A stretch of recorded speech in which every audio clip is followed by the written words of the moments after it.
Keinformasi lain pemirsa, Sekjen PBNU Saifullah Yusuf merespon kabar beredarnya hasil risalah rapat harian Syuriah yang berisi permintaan agar Ketua Umum Yahya Khalil Stakuf atau Gus Yahya mengundurkan diri.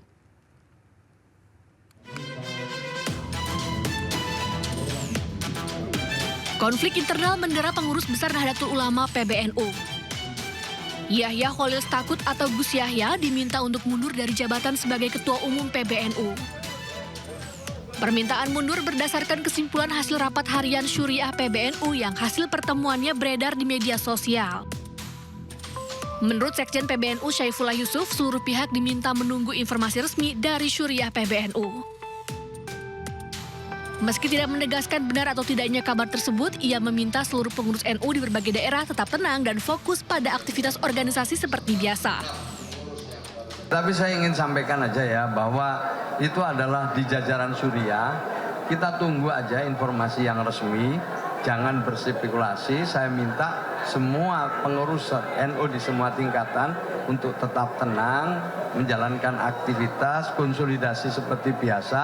Sementara di PBNU serahkan kepada Syuriah PBNU sebagai pemimpin tertinggi di sana. Itu aja cukup.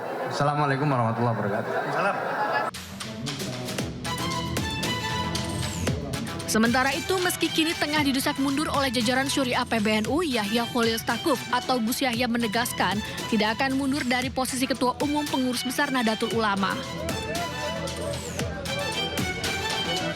Saya sama sekali tidak terbersit pikiran untuk mundur karena saya mendapatkan amanat dari muktamar ini untuk 5 tahun. Ada muktamar ke-34 yang lalu. Saya mendapatkan mandat 5 tahun dan akan saya jalani selama 5 tahun. Insya Allah saya sanggup.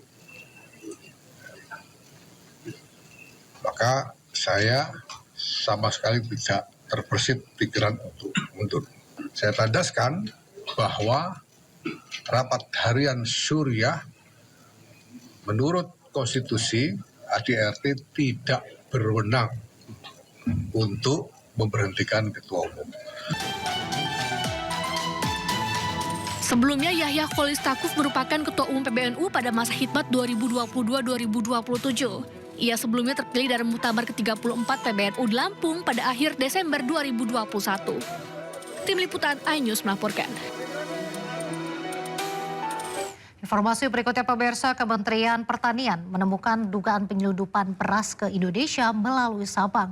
Beras yang diimpor dari Thailand sebanyak 250 ton tersebut kini disegel polisian. Impor beras tersebut diduga dilakukan oleh oknum tanpa persetujuan dan izin pemerintah.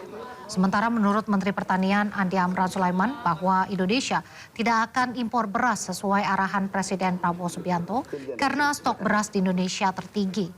Untuk memerangi kasus tersebut, Kementan akan terus berkolaborasi dengan Satgas Pangan untuk menyelidiki siapa pelaku impor beras ilegal tersebut. Kami terima laporan tadi sekitar jam 2 bahwasanya ada beras masuk di Sabang itu 250 ton tanpa izin dari pusat, tanpa persetujuan pusat. Tadi langsung kami telepon Kapolda, kemudian Kabareskrim, kemudian Pak Pangdam, langsung disegel. Ini berasnya nggak boleh keluar. Saat ini kita beras kita, stok kita tertinggi, tapi ada beras masuk tanpa seizin pusat. Nah ini dengan berbagai dalilnya, bagai teori-teori pembenaran. Yang jelas kalau sudah Panglima tertinggi, Bapak Presiden sudah menyampaikan bahwa. Terima kasih, masih di Sindo Malam. Pemirsa, kepanikan terjadi ketika warga tengah membersihkan sampah di bantaran tebing sungai. Tanah yang mereka pijak tiba-tiba ambles dan memicu longsor.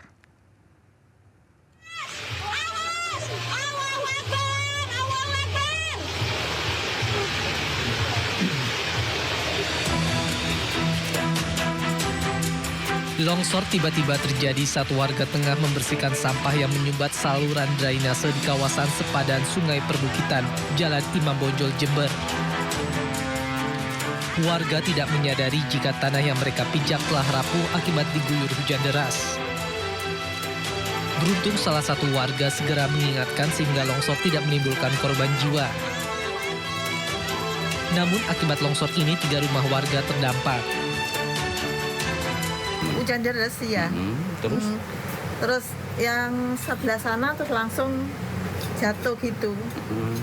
Apa? Longsor gitu Longsor ya. Terus langsung merantak gitu loh. Agar tak terjadi longsor susulan, warga memasang terpal di titik longsor tersebut. Warga berharap instansi terkait bisa membantu untuk membuat turap penahan air sungai sehingga longsor susulan tidak terjadi. Dari Jember, Jawa Timur, Bambang Sugiarto, iNews melaporkan. Pemirsa, banjir lahar hujan Gunung Semeru kembali menerjang jalur aliran lahar Sungai Leprak, tepat di bawah jembatan Besuk Kobokan atau Geladak Perak. Mirisnya, peristiwa berbahaya ini malah jadi tontonan warga.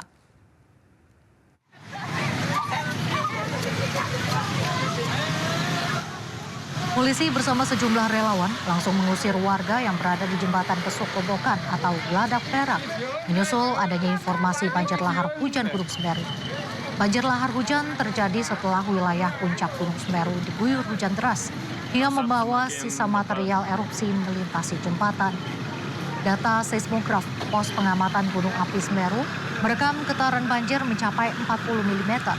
Akibat terjangan banjir lahar hujan Gunung Semeru ini, jalur Lumajang Malang dilakukan skema buka tutup. Mirisnya, peristiwa yang bisa membahayakan ini malah menjadi tontonan warga yang akan melintasi jembatan. Petugas mengimbau warga untuk menjauh dari sepanjang jalur aliran lahar karena sangat berbahaya.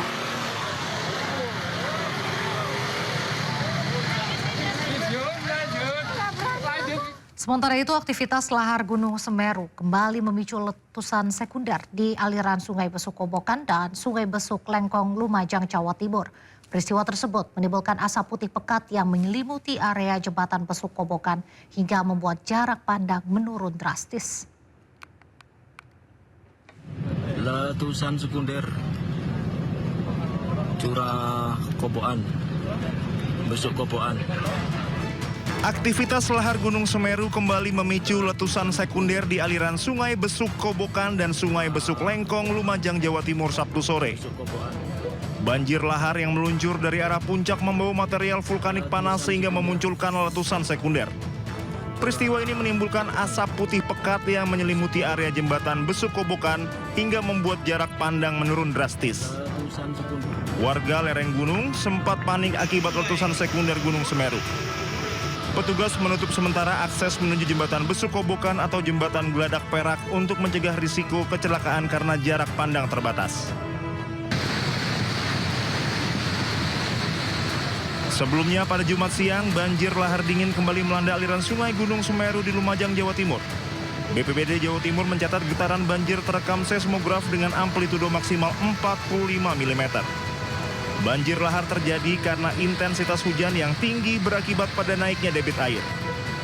Badan Geologi Kementerian SDM mengingatkan masyarakat mewaspadai ancaman bencana susulan berupa aliran lahar dingin Gunung Semeru menyusul tingginya intensitas hujan dalam 2 hari terakhir. Dari Lumajang, Jawa Timur, tim liputan iNews melaporkan. Pemirsa, intensitas hujan tinggi membuat tanah longsor di Majalengka, Jawa Barat. 3 rumah tertimbun longsor. Warga juga sudah mulai diungsikan.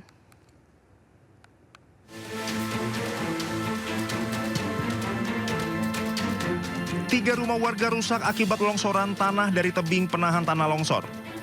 Sedikitnya 3 rumah rusak tertimbun tanah dan salah satunya harus ditutup terpal plastik karena lokasinya masih rawan longsor susulan dari atas. Bencana longsor ini terjadi di Desa Cibunut, Kecamatan Argapura, Majalengka, Jawa Barat. Tembok penahan tebing dengan tinggi 5 meter dan panjang 70 meter tiba-tiba ambruk dan menimpa rumah warga yang berada di bawahnya. Diduga tebing tidak kuat menahan massa tanah karena guyuran hujan deras sejak Sabtu sore hingga malam hari. Akibat curah hujan yang cukup tinggi yang berlangsung di wilayah Kabupaten Majalengka pada beberapa hari ini. Hari ini terjadi longsoran yang mengakibatkan 3 rumah tertimpa bahan material longsoran, terutama di bagian depan di Desa Cibulek, Kecamatan Agapura. Tidak ada korban jiwa maupun luka akibat kejadian ini. Namun 9 jiwa dari 2 kepala keluarga kini diungsikan ke lokasi yang lebih aman.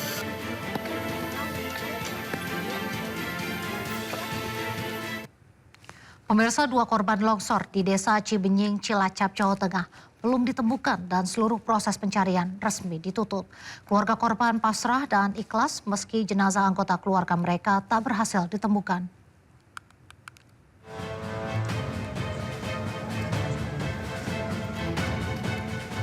Aktivitas pencarian korban tanah longsor di Desa Cibenying, Cilacap, Jawa Tengah telah dihentikan.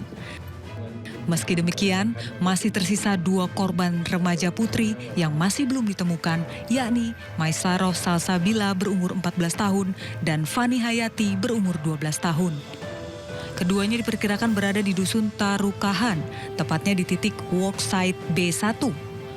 Keluarga korban mengaku pasrah dan mengikhlaskan korban meski tidak berhasil ditemukan.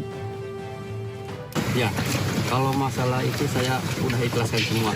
Kalau harapan saya sih ke depannya ya bagi warga masyarakat yang lain yang kena dampak ataupun yang sudah kena dampak. Jadi saya minta mohon berhati-hati, jangan dianggap sepele karena bencana ini kita nggak tahu kita bakal ke depan. Hingga hari ke-10 pencarian, tim SAR gabungan telah berhasil menemukan dan mengevakuasi total 21 korban dalam kondisi meninggal dunia. Dari Cilacap, Jawa Tengah, Heri Susanto, iNews melaporkan. Pengendara sepeda motor di Kabupaten Tangerang, Banten terjaring operasi Zebra Maung. Seorang pelajar nyaris menangis saat diberhentikan polisi. Karena keselamatan adalah yang utama. Jangan terlalu ngebut. Satuan Lalu Lintas Polresta Tangerang menggelar operasi Zebra Maung 2025 di Jalan Raya Serang, Kecamatan Cikupa, Kabupaten Tangerang, Banten, Sabtu pagi.